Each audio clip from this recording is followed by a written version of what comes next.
Okay, now let's look at the third type of group structure. That would be a team-based grouping. So your prompt might be something like, you will be in the following teams this month, and they know it's long-term. Or your team project for the semester will be blank. And so they know it's something they're working on for a long time. So you get different group dynamics when you have something more long-term.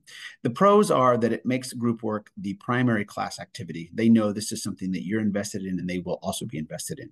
It fosters long-term cooperation and teamwork, and the instructor can then, I think, be very fair about grading the performance of a group. It's not maybe quite as fair to grade a group when you're doing a one-time structure in 5 minutes. Probably not something you grade. It's just more something students are doing.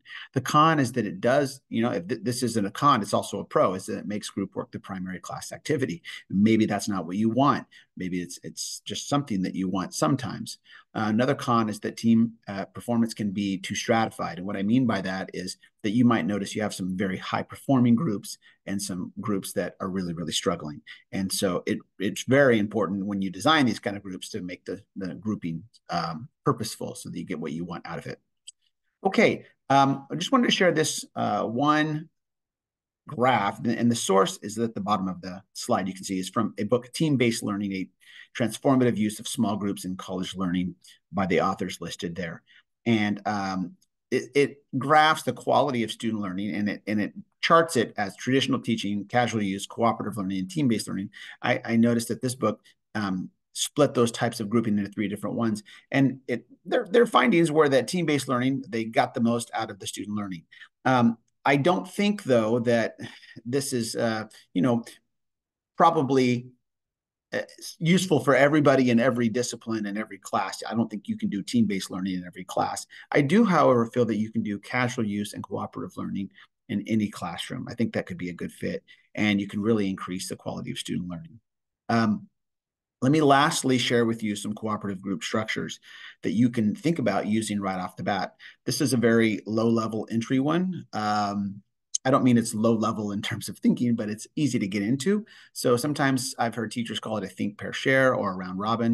In other words, I give you a prompt to think about, you might pair up and share it, or a round robin is where you would use a whole table. So what you do here, it says pose a question to the class, give them time to think about their answer, then have them pair up with a partner to discuss their thoughts before sharing with a larger group. And so this can be something that's done very quickly, as long as you have a prompt. A second one, a jigsaw classroom, is dividing the class into small groups. Okay, and each group will have a different part of the content for the day that they're looking at and focusing on. And so they study that intently, maybe on a piece of paper, maybe on a cell phone, however they're looking at it.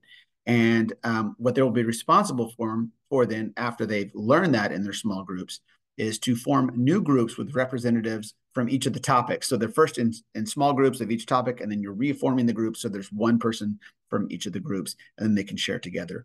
That's what a jigsaw is.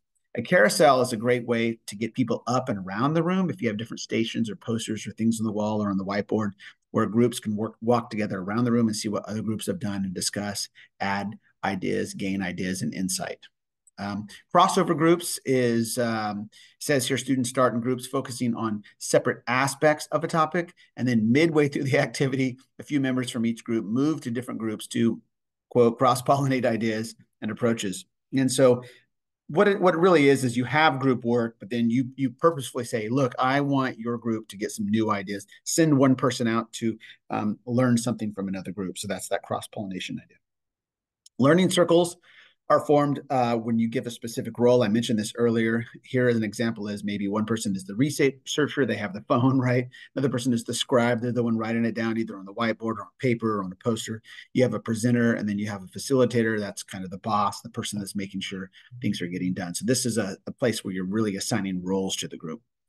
Role playing is a great thing. I like it in math class, particularly in my Math 45 class, where we have topics that are more around the social aspect of mathematics. But it can be done in a variety of classes where students will act out something in some way.